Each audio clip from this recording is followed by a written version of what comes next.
House staat in de Blue Mastad. Er wordt er ook gewoon van de 84 vluchtelingen druk oefenen op het Nederlands. En dat doen ze net zonder reden. It's very important for me and for other refugee people in here. If we is speaking by Dutch in Nederland, we can solve a lot of my problem. Jonken de Nederlandse lessen worden er in het aanliggende gebied een soort activiteiten georganiseerd. Ze binnen dan ik tierenwies met de meest knuten omjouwing.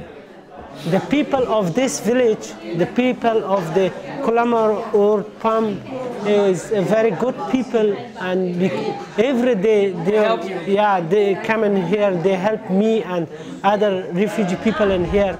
Isn't it boring over here? Actually, not all of the time, because we go to so much activity, like swimming, like playing soccer, like running, like this activity actually. Maar na een paar maanden moeten de vluchtelingen weer naar een oorplak. Kalmeroord wordt dan kleermaken voor het toeristenseizoen. It's too sad for us because we like here actually, and we know a lot of people here. We know each other like we're one family.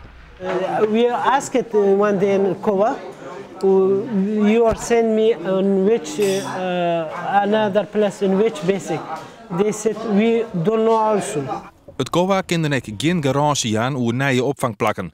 Ze weten dus ook net wat de meesten in Friesland blijven kennen. Wij plaatsen daar waar bedden zijn. En dan kan ik niet, behalve als er speciale dingen aan de hand zijn, familie ergens of er is iets met een behandeling, medisch of zo. Maar voor de rest kan ik daar niet echt rekening mee houden. Want we hebben niet zo heel veel bedden. Dus daar waar bedden leeg zijn, daar worden mensen naartoe geplaatst.